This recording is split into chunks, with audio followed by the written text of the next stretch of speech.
HBO, you've got to greenlight season 2 of Tokyo Vice. What are you doing? What are you doing? Why have we not announced the season 2 of Tokyo Vice?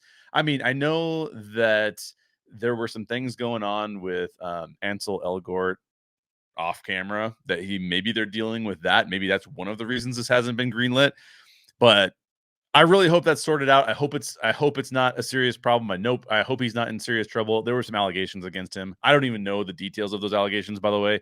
I don't get into those things as much as I get into the stories. You guys know that from listening to the show. I'd much rather talk about the shows than talk about the lives of the people who make the shows.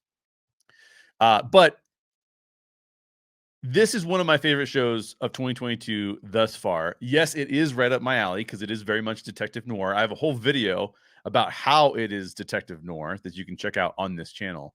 And if you're into detective noir at all, I think you'll like that video. But we need season 2 here. I mean, season 1 was fantastic. The way it is exposing us to Japanese culture and giving the Western world some better examples of what that looks like and the way that they're going about it is fantastic. But let me describe what it is. Maybe you're sitting here going like, what in the world is Tokyo Vice? In fact, 2 of the people that have podcasted with me on this channel about Tokyo Vice really weren't even aware of it. They both told me I wasn't really aware of it until you said you want a podcast about it. So I had seen an advertisement for it, and this is kind of my jam, right? Like I like this kind of detective. I'm not as much into the reality crime shows, but I really am into detective noir. Always have been into detective noir. Love reading detective noir books as well. Philip Marlowe, Sam Spade, those characters are fantastic to me, especially when they take place in Los Angeles. In fact, some of those books, if you go back, especially the Philip Marlowe books, these are written in like the 1930s. And so if you know LA at all, you know, there's like downtown LA and then there's urban sprawl. And then just urban sprawl goes out for miles and miles and miles. And, you know, I grew up in LA, as I just talked about when we were talking about Winning Time.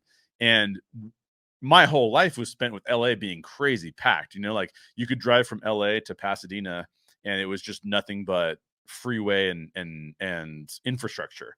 But you'll read these old Philip Marlowe stories. He's the detective. Raymond Chandler is the writer of and I love the Raymond Chandler's works.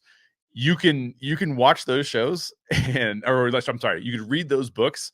These are written in like the 1930s, 1940s, in that kind of era time frame. And he'll describe driving from downtown Los Angeles and like entering the countryside on his way to Pasadena. And it's like, oh yeah, I had to drive for miles and miles through orange groves, which were, you know, prevalent in that era. And it's like he's going on a trip to Pasadena. It's like, and that is so weird for someone who grew up in Los Angeles in the 80s because it's the infrastructure along there. Like you're not driving to the country, you're just driving to another suburb of Los Angeles is what it feels like. But I love that kind of stuff. I love, you know, hearkening back to that era. Now, this is not that kind of show because this takes place in the year 2000. And Jake Adelstein. So let me just tell you what this show's about. What is this show? What is Tokyo Vice? Well, Tokyo Vice is essentially a detective noir show about a character who is from Missouri, who travels out to Japan after graduating, is teaching English, and then gets a job as the first Western or foreign reporter who works the crime beat for a major newspaper in Japan. So this is like pretty wild. Like this has never happened before. And in the early 2000s, there's a guy who does that. His name is Jake Adelstein. And Jake wrote a memoir. It's based on Jake's memoir of his time in Japan. So it's based on a true story. So both Winning Time, which I talked about earlier, and Tokyo Vice are based on real life, but obviously dramatized. So that's what the show is based on, is the memoir of the same name. Now, I talked to Dale Wentland about episodes 2 and 3 of Tokyo Vice. You can go back and listen to that podcast in the podcast feed or on YouTube. You can find the video on that. And Dale Wentland has actually gone, and he really enjoyed the show too. Big fan of Japanese culture and a student of Japanese culture in a lot of ways. He went and bought the memoir. So we're going to have to hear back from Dale about how the show compares to the memoir. That would be really fascinating. He did tell me that chapter 1 feels just like basically like chapter 1 of the books feels like episode 1 of the show. So that's pretty cool to hear. So maybe we'll get an update from Dale later on. But that's cool, right? Like it's based on a true story. It is trying to showcase what it's like to be in Tokyo in the early 2000s, late 90s, early 2000s. And it is essentially about crime reporting in Tokyo in that era. Meaning that the Yakuza, which are essentially, a lot of people tend to compare the Yakuza to the Mafia, but I did watch a featurette. HBOMax has this cool thing where you can go in and select like to watch the featurettes about making some of the show. And the featurette talked about how, the way that we view the Mafia in the US is not really the same way that the Japanese view the Yakuza. There are some similarities maybe, but the Yakuza are an organized crime syndicate with different families or clans or whatever you want to call them. It's not my technical term. It's just me saying what it kind of feels like to me.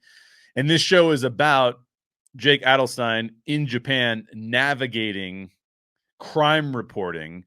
And he has a very Western view of crime reporting, which is not necessarily shared in the Japanese population. And it is his goal to sort of unearth some of the stories that he feels the Japanese people should know about that they don't know about because of the way reporting is done. Reporting basically being you report what the police tell you is true, but the police don't necessarily always tell you what is true. Dale says, can't wait to talk Tokyo Vice with you some more in the comments. Thanks, Dale. That would be really, really fun. We should have a show comparing the memoir. I can just ask you questions. You can just tell me. That'd be really fun. And by the way, I have finished season 1 by this time. So I've already finished season 1, and when I get into spoilers, I'll be talking about all of season 1, but I'll let you know in advance before I get to the spoilers. And the show includes like Jake develops friendships with Yakuza members. Jake develops relationships with other Westerners who are there living in Tokyo. He develops relationships with detectives, both detectives that are on the side of good and maybe some detectives that are a little bit shady in the way that they operate, right? So it's this complex interweaving of characters that is really, really fun. At least it was for me. How is the show different from other shows? The show focuses it gives you a lot of immersion, right? It immerses you in the Japanese culture. If you're not a person who likes to read subtitles, then guess what? You're not going to be able to watch this show because this show, a lot of the dialogue is actually done in Japanese. In fact, Ansel Elgort learned Japanese to be able to film this show, which is crazy. Like if you say like, hey, I will hire you, but you have to learn Japanese in the next, 3, 4, 5 months. And from a Westerner's perspective, he does an excellent job with it, right? Like he speaks it really well from what I can tell. And it's really, really compelling. Largely a Japanese cast, by the way, which means that they'd be able to tell you if he was doing a bad job. And so if you don't like subtitles, you might not like this, but it is sort of like taking the detective noir with Raymond Chandler, Philip Marlowe, and instead of setting that in the 1930s in Los Angeles, you set it in the late 90s, early 2000s, and in Tokyo.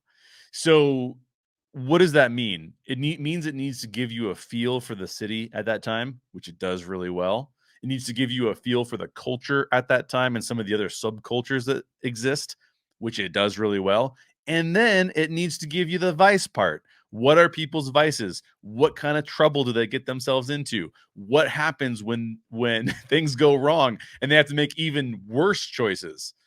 This show will cover all of those things, including some of the things that Jake does to get a story and whether or not that's okay to do. So I cannot recommend this show highly enough. If you don't like detective noir or crime drama, then probably don't watch it. If you don't want to read subtitles, then don't watch it. But otherwise, you should go watch this show. It is another adult show. It's on HBO. Like every show on HBO, if I'm ever talking about a show on HBO, just almost always it's going to have some adult material in it. There are some shows more for kids these days on HBO Max, but I will let you know one way or the other. This one's adult as well.